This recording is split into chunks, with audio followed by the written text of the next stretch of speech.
Amém. Bom dia, paz seja convosco. Amém. Vamos dar sequência no nosso estudo sobre o Penta, que é os 5 primeiros livros da Bíblia. É onde nós paramos na aula passada. Nós vamos dar sequência hoje. Amém? Vamos orar para nós iniciarmos a nossa aula. Senhor nosso Deus e nosso Pai, muito obrigado, Senhor, pela noite de sono.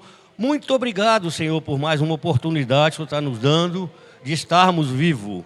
Senhor, abençoa a nossa igreja, toda a nossa liderança, tudo em que a nossa igreja, Senhor, tem feito em prol do ser humano, em prol do próximo, que são os nossos irmãos carentes, aquelas pessoas que estão precisando, Senhor, que nós estamos alcançando, estamos, Senhor, também orando e pedindo, intercedendo por elas. Senhor, abençoa a nossa aula, que o Espírito Santo seja o mestre por excelência no nosso estudo, que nada venha nos atrapalhar. Senhor, muito obrigado, amém, e graças a Deus. Na aula passada nós paramos falando sobre a salvação, na qual Jesus iniciou essa salvação lá em Gênesis 3,15. Então hoje nós vamos continuarmos, porque lá em Isaías 53 também temos algumas referências, mas nós vamos pegar uma referência em Zacarias 12, 10.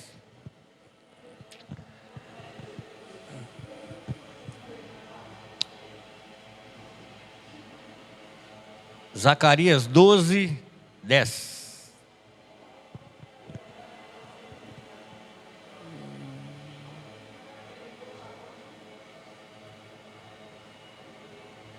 Amém.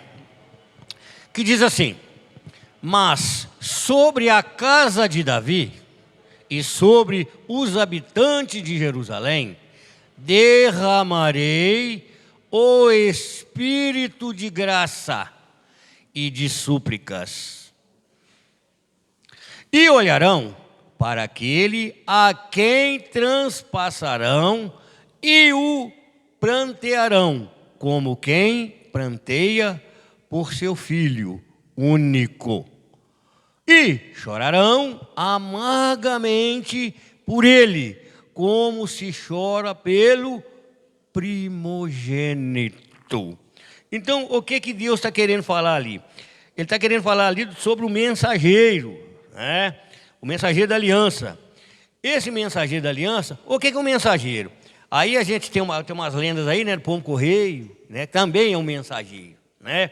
Mas para nós entendermos isso, nós temos que ir aonde? Lá em Malaquias, vamos lá? Malaquias 3:1. Malaquias 3:1.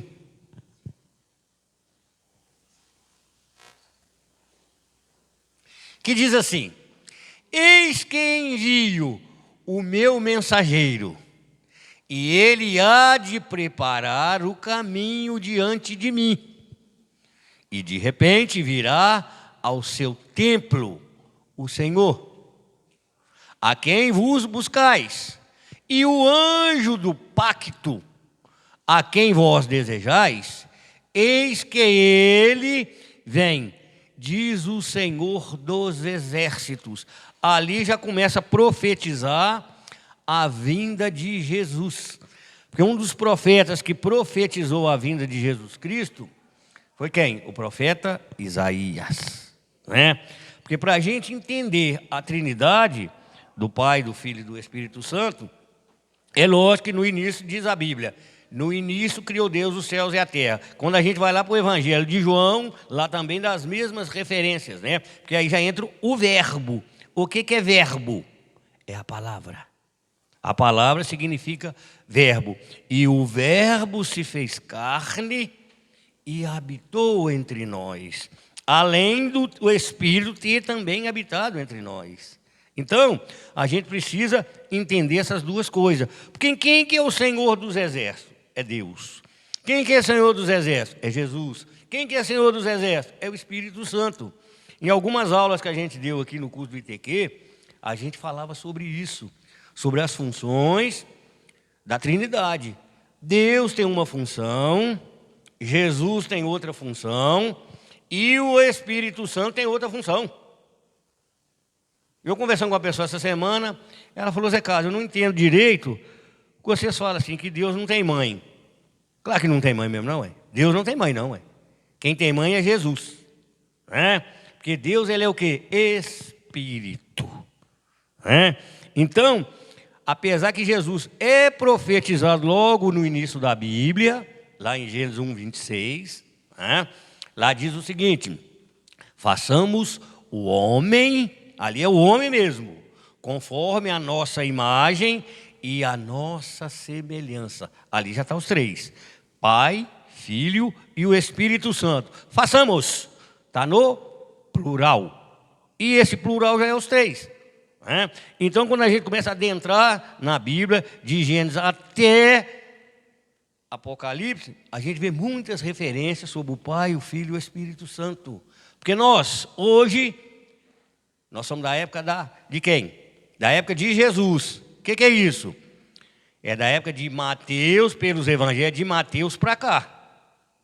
Velho Testamento se cumpre aonde? No Novo Testamento. Muitas coisas se repetem no Novo Testamento. Eu não sou muito dessa filosofia que a gente não pode repetir muitas palavras, não. Porque a gente não é tão letrado assim. Né? Então, algumas palavras a gente repete sim, porque a Bíblia nos ensina para evitar de vãs repetições. Mas o que é essas vãs repetições? Às vezes é erro que a gente está cometendo. Não é de palavras. Porque o importante é de quem a gente está falando. Eu dei um exemplo aqui um dia na aula, o seguinte: às vezes a pessoa é daquela que conta mentira. Ele falou: ó, aconteceu isso. Aí vem uma outra pessoa que fala a verdade: ó, aconteceu isso. Mas peraí, fulano é mentiroso, falou a mesma coisa que o cara que não fala mentira está falando. Mas o que é isso? O que importa? Não é o que está falando, é quem está falando. Aonde eu quero chegar? Nós estamos falando hoje, aprendendo de quem? É de Deus, é da sua santa palavra, que Ele deixou para nós. Isso aqui da Bíblia, irmãos, isso aqui é resumo do resumo.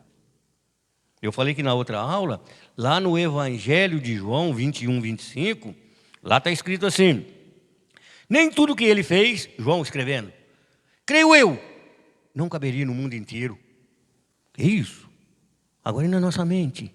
Porque, na verdade, quando a Bíblia fala concernente a mundo, a gente tem que entender que nós também somos o mundo. Ah, mas está falando... Não, nós também somos mundo, nós somos terra. Né? Todos os componentes do mineiro, nós temos no nosso corpo. Então, quando a gente fala, eu estava lá no mundo, você tem que saber explicar que mundo que é esse que você está falando. Qual que é o mundo? É o mundo da perdição? É do vício? Não, agora eu estou num outro mundo. Qual que é esse mundo? Porque o linguajar de um crente, de um evangélico, mesmo do católico, ele é diferente de certas pessoas. Tem a pessoa que fala um palavrão, eu detesto palavrão. O linguajar é diferente. A pastora pregou aqui muito bem sobre isso, talento. Né? Às vezes o talento da pessoa é só falar palavrão. Qualquer coisinha está mandando palavrão. Nós não podemos fazer isso não, irmão. A gente tem que ter tempo. Eclesiastes nos ensina muito isso. Né? Sobre o quê? A gente administrar o nosso tempo. Vou fazer uma pergunta aqui. Você tem celular? Primeiro. Tem? Tem, irmã? Mas tem, né? Tem? Eu tenho. Quantas vezes a gente pega no celular dia? Já observaram quantas vezes? Não tem nem como contar. Tem? Vamos chutar aí, pastora Brasilina. Você pega no celular umas 100 vezes, mais ou menos, por dia? Mais ou menos. Mais ou menos, Natan. Umas 100. Mais ou menos por aí. A pergunta capciosa agora. Quantas vezes nós pegamos na Bíblia por dia? Hein? A gente não poderia diminuir esse número aí? E pegar mais na Bíblia? Mas pegar não é só pôr a mão, não. Você não abre o celular? Lá nas teclas? Abrir a Bíblia para ler um versículo. Estou falando para mim isso aqui, tá, gente? Porque às vezes eu não faço isso. Trabalhei essa noite, de madrugada, eu estava lendo a Bíblia. Então, quantas são as vezes que a gente mais pega no celular, mas não pega na Bíblia para ler a palavra de Deus? Ah, peguei hoje de manhã, já está bom. Não. Então, nós precisamos ter mais cuidado com a palavra de Deus. E às vezes a gente não tem. Não é isso? Então, Cristo permeia toda a Bíblia. E o tema central que liga todos os textos sagrados, além dos textos que citamos acima, é possível que as várias passagens a seguir tenham sido mencionadas quando encontrou os discípulos no caminho para Emaús. Eu vou citar alguns versículos agora. Alguém que estiver em casa e quiser anotar, tudo bem, né? Porque não dá para nós passar tudo ali. Nós vamos passar só um ali. Lá em Gênesis 3:12, Salmo 22, o Salmo 69, o 110, Jeremias 31, Zacarias 9:3 e Malaquias 3. Eu vou repetir.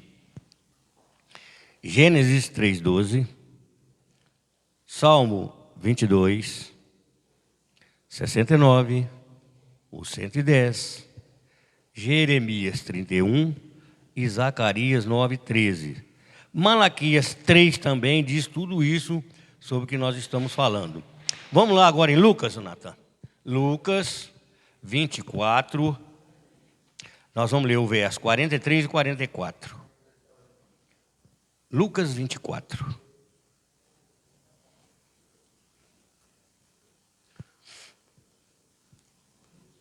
Amém.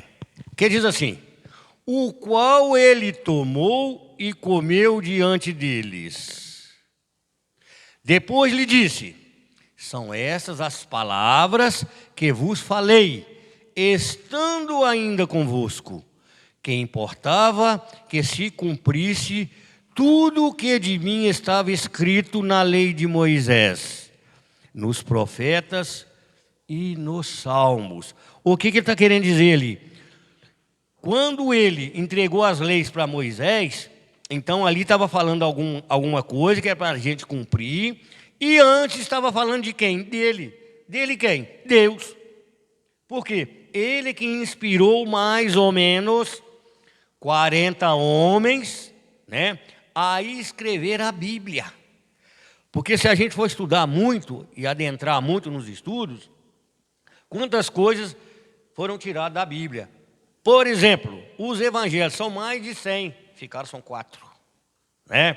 Tem umas histórias aí na Bíblia Católica, eu gosto muito e tenho uma, né, a Ave Maria, uma linguagem muito boa. Então tem coisas que a gente tem que saber, porque a Bíblia tem muita história também.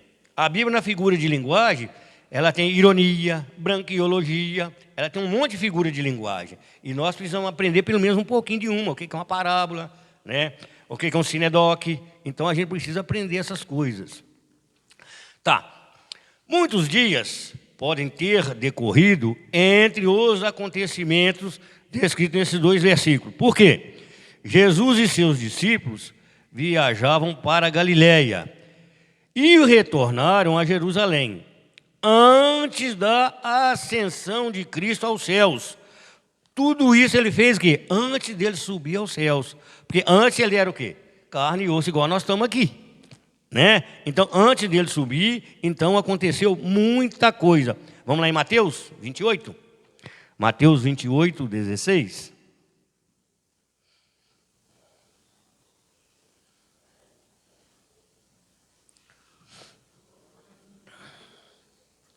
Mateus 28, 16 diz assim: partiram, pois, os 11 discípulos para a Galiléia, para o monte onde Jesus designara. Por que que eles partiram e por que que Jesus foram com eles para a Galiléia? Primeiro, Jesus escolheu os 12 e a cada um, como a pastora Clarice pregou aqui hoje, ele deu o quê? Uma missão. De acordo com o talento que cada um tinha, ele foi repartindo. Ele não repartiu o mesmo talento aos 12. A cada um ele deu um talento. Vamos parafrasear aqui. Por exemplo, se no mundo só tivesse carpinteiro, não tivesse mecânico, como é que ia fazer? Né? Por exemplo, dentro de uma casa tem 3 pessoas, 2 mulheres, às vezes, né? Uma é costureira, a outra é expert na fazer comida, né? Cada um Deus deu um dom, a cada um Deus deu um talento. É só a pessoa saber desenvolver esse talento. Orar, pedir a Deus: Senhor, me ajuda a aprimorar esse meu talento.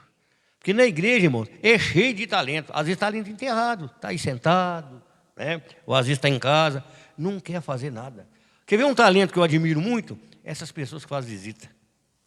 Né? Eles vão lá orar com a pessoa, porque tem gente que está preso, não é preso numa cama em casa, não é lá na cadeia.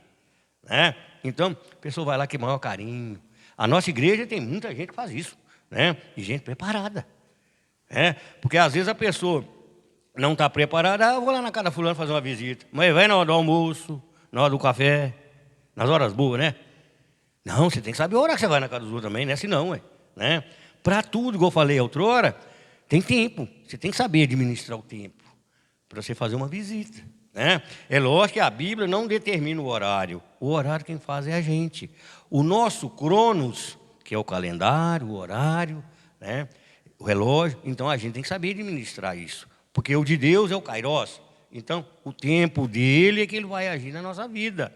Porque às vezes a gente é muito apressado. E nós não podemos ser assim. Não é isso? Tá. Em seu segundo livro, de Atos dos Apóstolos, Lucas deixou claro que Jesus, após sua ressurreição, passou 40 dias com seus discípulos e foi levado ao céu. A frase na lei de Moisés e nos profetas e nos salmos demonstra que todo o Antigo Testamento aponta para o Messias. Por exemplo, sua função como profeta foi predita em onde? Em Deuteronômio 18 foi predita a função dele, né? Seus sofrimentos foram profetizados lá no Salmo 22 e Isaías 53. Sua ressurreição, especificamente, estava onde? No Salmo 16. Vamos lá? Salmo 16. Salmo de número 16, nós vamos ler do verso 9 até o 11. Porque Salmo, irmão, não tem capítulo, tá? Salmo, por que não tem capítulo? Ele tem versículo. Eu já falei isso aqui várias vezes. Então, tem gente que vai ler a Bíblia, Salmo capítulo. No Salmo não tem capítulo. Salmo, ele é número e versículo.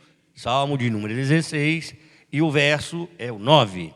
Que diz assim: porquanto está alegre o meu coração e se regozija, alegria, né? A minha alma, também a minha carne habitará em segurança. 10. Pois não deixarás a minha alma no Seol, nem permitirás que o teu santo veja corrupção. Ai, coisa, hein? Tu me farás conhecer a vereda da vida. Na tua presença, a plenitude, é tudo plano, né? De alegria, a tua mão direita, há delícias perpetuamente. 12. É a última aí, tá certo, é. Eu que anotei errado aqui. Então, quando está falando aí nessa alegria, por que essa alegria nós precisamos dela? Quando a gente aprende alguma coisa de Deus, a gente fica satisfeito. Né? É igual quando a gente estava no primário, a gente aprendia a fazer a primeira letrinha do nome. Né? Eu lembro até hoje, a minha professora, essa que pegou na minha mão me ensinar a primeira letra, ela está viva até hoje, eu louvo a Deus pela vida dela. E é católica, né? Uma pessoa muito boa. Então, a gente quando aprende as primeiras coisas de Deus, a gente fica todo alegre. Né? Quem é Deus? Quem é Jesus? Né? Quem é o Espírito Santo? A gente fica todo alegre, o coração da gente transborda. Eu tinha sede de escola bíblica, saía lá do Dom Oscar, ia lá em cima na Vila Andresa, a pé. Tinha dia que o cara que dava aula para nós lá, ele dava carona, mas tinha dia que ele estava meio assim esquisito, ele não dava carona, não ia passar direto. E chegava na escola bíblica, e chegava em mim, parecia que eu era bem manjado. Zé Carlos, qual foi o último versículo que nós lemos na escola bíblica domingo passado? Rapaz, você tem que lembrar, rapaz. Ué, você está fazendo o quê? E eu falei, é assim? Tá. Aí eu decorava o último versículo, eu já marcava. Falei, se domingo que vem me perguntar, eu sei. Ele não me perguntava, perguntava outro. Custava chegar em mim de novo, né? Mas eu sempre andava preparado. Então a minha Bíblia está lá na igreja da pastora Policarpo até hoje. Uma Bíblia pequenininha, né? Não tinha muito recurso, não, mas o importante é a palavra de Deus. Né? Então aquilo me ajudou muito a memorizar. Né? versículo, porque não é só memorizar, gente, você tem às vezes praticar também. É lógico que ninguém, ser humano nenhum, está sobre a terra, vive a Bíblia 100%. Tem uns aí que se você encostar o dedo neles aí, está dando choque. Tanta santidade. Não, nós não podemos pregar santidade para ninguém. Nós não somos santos ainda. Nós somos pecador. Então, nós ainda estamos num aprendizado.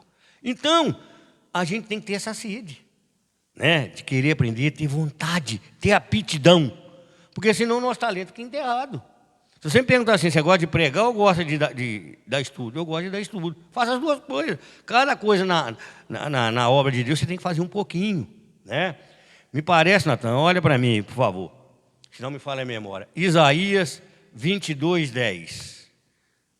Vamos ver se é esse aí. A gente vai falando, e vem umas coisas na cabeça. Às vezes, 22:10. Não, não é esse não.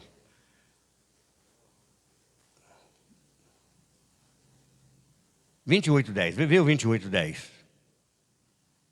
Vamos ver se é isso que eu quero. Se não for, alguém que está em casa já vai lembrar. 28:10. Esse aí, esse aqui. 28:10. Por quê, gente? Está escrito lá. Pois é preceito sobre preceito. Repetiu de novo o preceito. 3 vezes. Sobre preceito, 4 vezes. Regra sobre regra. Agora o importante para mim. Olha lá. Um pouquinho aqui, um pouquinho ali. A gente aprende um pouquinho aqui, de manhã, um pouquinho à tarde, um pouquinho em outra igreja que você for, um pouquinho com um irmão que você conversar sobre a palavra de Deus. Porque Bíblia você não pode discutir com ninguém. Nós não podemos discutir Bíblia com ninguém. Nada de discussão. Você troca de informação. Tá? Porque eu sei alguma coisa, você sabe, ela sabe, você sabe. Cada um sabe um pouquinho. Então, quando nós aprendemos um pouquinho, esse aprendizado das coisas de Deus é o que a pastora pregou aqui. Você tem que sair para fora. Então, você compartilha com alguém aquilo que você sabe, aquilo que Deus colocou no seu coração. Por quê? A primeira revelação que nós temos é qual que é? É a Bíblia. Deus está me revelando, Dimas, disse eu. Mentira. Deus não conta pecado de ninguém para ninguém. Deus não vai contar o seu pecado para mim e nem o meu para você. Está dando para entender? Então, Ele te mostra o quê? É a palavra. A palavra Ele te mostra. O caminho Ele te mostra. Mas fofoca, Deus não mostra. Seja Deus verdadeiro, todo homem mentiroso. Não é? Está escrito na palavra de Deus. Então, porque Deus não é fofoqueiro, Deus não é Deus de confusão. Então, o que Ele quer nos ensinar, o que é? É um bom caminho. Então, vamos lá. Segundo TM 3,16. Parece que eu vi ele até escrito ali, na hora que eu cheguei. Segundo Timóteo 3,16. Aqui entra uma das importâncias da Bíblia, né? Eu gosto muito desse versículo. Segundo TM 3,16.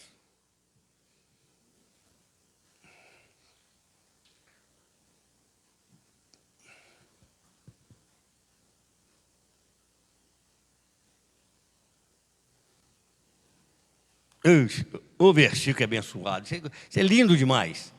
Diz assim: toda escritura é divinamente inspirada e proveitosa para ensinar. Se eu estou aqui hoje, alguém me ensinou ou alguém me ensinaram. O pouquinho que eu aprendi, eu tenho que passar para frente. Tá? Para repreender, para corrigir, para instruir em justiça. Não é que eu estou aqui, eu quero corrigir ninguém, não. Não é que eu quero aqui fazer o quê? Repreender ninguém, não. O que nós temos que repreender, sabe o que é? É as ciladas do diabo. É isso que nós temos que repreender. Então, quando a pessoa, ela abre a mente, ela abre o coração para aprender, ela aprende. Aprende, porque, gente, em casa nós temos alguém que precisa aprender, na nossa família, não é isso? Porque às vezes a pessoa gosta muito de ler o Salmo 23. O Senhor é meu pastor, nada me faltará. Não falta não? Você tem certeza? Sua família está toda convertida? Você está 100% com Deus? Opa, está faltando alguma coisa, né? Então a gente tem que fazer uma analogia naquilo que a gente está lendo, né? E aquilo que a gente está falando. Senhor, a sua palavra diz que o Senhor é meu pastor, nada vai me faltar. Mas espera aí, me ajuda a não deixar essas coisas faltar. Aí entra até a revelação. Ou entra aquilo em que Deus está te falando. Porque ele só fala assim, não passa ali. O Senhor tem que passar, não tem outro caminho. Aí ele vai te dar uma variante, um outro lugar para você passar. Né? Então a gente precisa adentrar nessas coisas aqui, ter muito cuidado nessas coisas. Né? Vamos ver o que eu escrevi aqui. A Bíblia não é uma coleção de histórias, fábulas, mitos ou ideias meramente humanas a respeito de Deus. Não é um livro humano. A Bíblia é a palavra de Deus através do Espírito Santo. Deus revelou sua pessoa e seu plano para certos crentes, os quais escreveram a sua mensagem para o seu povo. Segundo Pedro... Não, vamos deixar isso para depois, Jonathan. Isso depois nós lemos, que esse aqui é muito extenso aqui para nós ler. Tá. A frase os homens santos de Deus falaram inspirada pelo Espírito Santo. Significa que as Escrituras não resultam do trabalho criativo de invenção ou interpretação própria dos profetas. Deus inspirou os escritores, então sua mensagem é autêntica e confiável. Deus usou os talentos e educação e a sua formação cultural de cada escritor. Eles não eram robôs nem cérebro. E ele cooperou com os escritores, de forma a assegurar que a sua mensagem fosse fielmente comunicada através das próprias palavras que escreveram. É o que nós lemos aqui em 2 Timóteo 3,16. Então, irmãos, tudo que Deus inspirou, que tem coisas que... Hoje tem vários escritores, né? Livros seculares, ou seja, chamam-se os livros apócrifos. O que é o apócrifo? É aqueles livros que não foram inseridos na Bíblia. Por exemplo, tem aí, por exemplo, certos escritores aí, que o livro deles é só benção pura, né? Tem vários aí, não vou fazer propaganda para ninguém.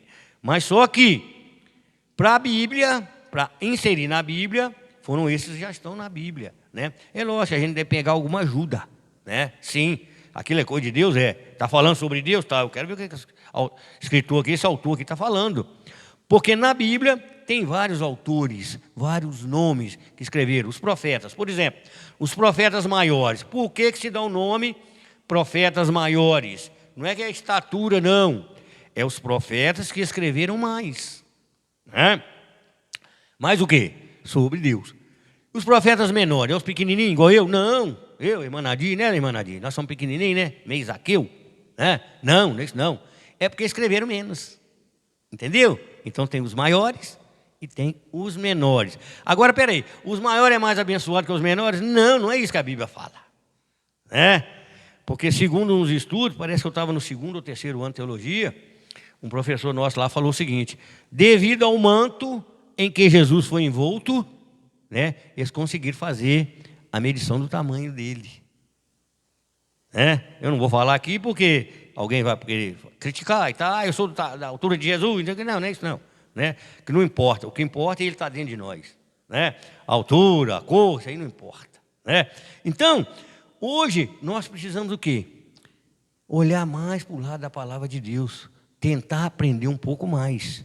Aí Deus vai nos abençoar cada dia mais. Na próxima aula, nós vamos falar sobre os céus, porque são 3 céus, né, que a gente vai falar. Segundo os judeus, é mais de 7. Então, nós vamos falar dos 3 céus na próxima aula. Amém? Vamos agradecer a Deus. Senhor nosso Deus e nosso Pai, muito obrigado, Senhor, por esses 30 minutos, Senhor, que o Senhor nos deu a oportunidade de falar e aprender um pouco mais da sua palavra. Senhor, fica conosco, nos abençoa a nossa igreja, toda a liderança. Senhor, nos dê mais uma oportunidade, Senhor, de falar mais do Senhor. Que nós possamos, Senhor, ser mais obedientes e mais dedicados à sua palavra, para nós aprendermos um pouco mais. Senhor, muito obrigado. Amém. E graças a Deus. Bom dia.